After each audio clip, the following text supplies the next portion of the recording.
अस्सलामुअलैकुम नाज़रीन और कराम, उम्मीद करती हूँ कि आप सब खैरियत से होंगे, जहाँ कहीं भी होंगे अपनी फैमिली के साथ खुश भी होंगे और महफूज भी। नाज़रीन और कराम, इमरान खान ने रात गए एक तहलका खेज़ इंटरव्यू दिया जिसमें मुनाफिकों की हकीकत खोल के सामने रख दी। इस इंटरव्यू में 3 नकात बहुत ही अहम हैं।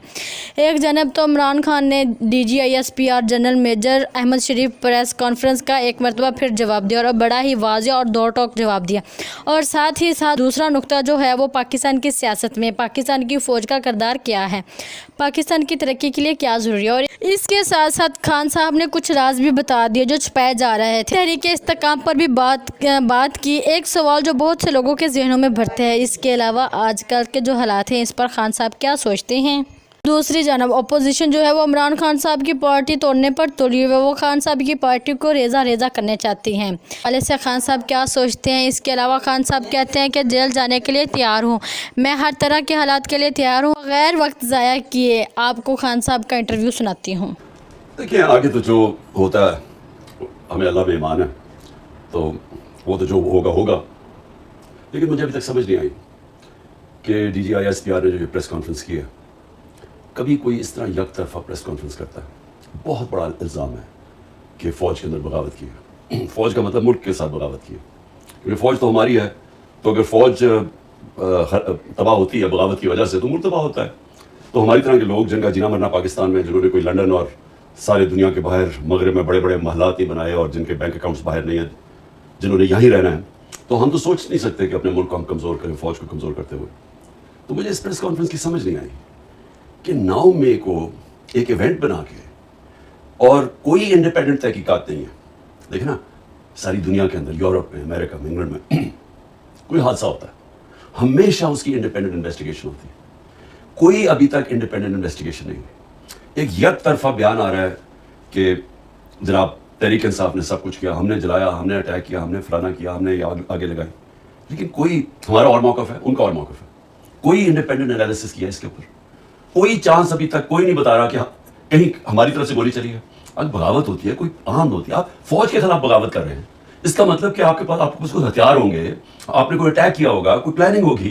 कोई ऐसी प्लानिंग है? तो क्या नहाते लोगों ने फौज के खिलाफ बगावत कैसे कर डाली थी? अब ये पीपल्स पार्टी और नून लीग है, 2 बड़ी जमातें थी पाकिस्तान की, आज इकट्ठी हैं। आज दोनों बड़ी जमातें इकट्ठी हो गई हैं। उसके इकट्ठे होने के बावजूद 37 बाई इलेक्शन हुए जो पिछले चंद महीनों में, 30 जीत गई अब तहरीक इंसाफ। तो इसका क्या हुआ फिर? क्योंकि इनका वोट बैंक खत्म होता जा रहा है। इकट्ठे होके भी एक जमात को नहीं हरा सकते। कि जो जब सुप्रीम कोर्ट ने अनाउंस किया हमारा पंजाब का इलेक्शन 14 मई को, इन सब ने मिलकर इलेक्शन से भाग गए। सुप्रीम कोर्ट का फैसला, आइन की खिलाफ वर्जी की। क्यों? क्योंकि डरे हुए हैं हारने से। तो पॉइंट ये कि निकलते तब है जब वो कहेंगे जी हम पार्टी छोड़ रहे हैं, तब वो निकलते हैं।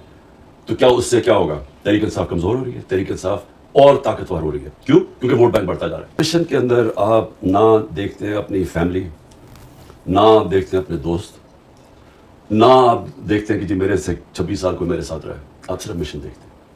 आप उठा के देख लें जिन्होंने मिशन लड़ी हैं, कायद आज़म मोहम्मद अली जिन्ना, कितनी उनकी दोस्तियाँ रह गई, उनकी फैमिली डिस्टर्ब हो गई।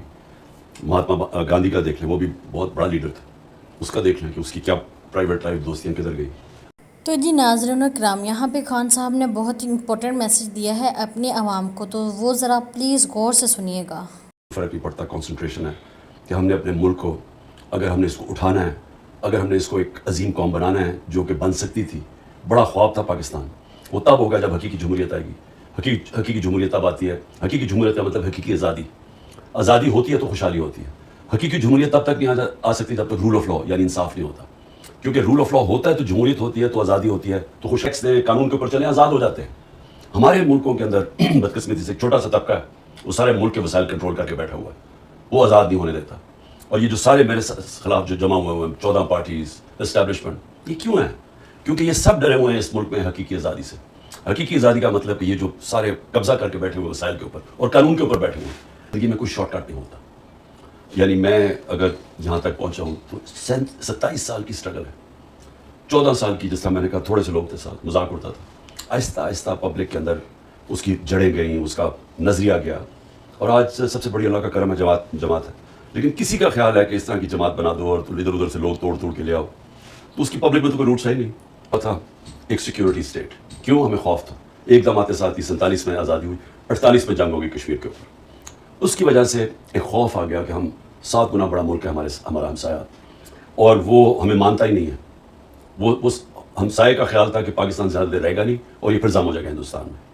اس خوف کی وجہ سے ہماری سیکیورٹی اسٹیٹ اور قوم اپنی فوج کے ساتھ کھڑی ہو گئی، اور قوم یہ سمجھتی تھی کہ فوج کی ہمیں بہت ضرورت ہے.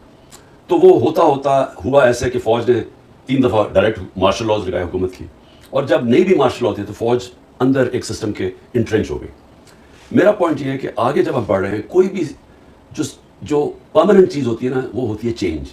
آپ اگر وقت کے ساتھ نہیں بدلتے، ٹائم کسی کی انتظار نہیں کرتا، آپ کو پیچھے چھوڑ دیتا ہے.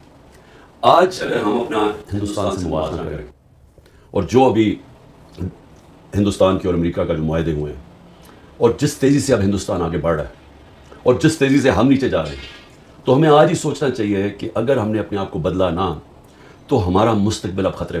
جی ناظرین اکرام، امید کرتی ہوں آپ نے خان صاحب کا انٹرویو تو سن ہی لیا ہوگا، جس میں انہوں نے پی ڈی ایم اور پاکستانی فوج اور استحکام پاکستان کے حوالے سے بات کی. امید کرتی ہوں کہ آج کی ویڈیو آپ کو بہت ہی پسند آئی ہوگی. تو پلیز میرے چینل کو سبسکرائب، لائک، کمنٹ، شیئر کرنا نہ بھولیے گا. اللہ حافظ. پاکستان زندہ باد.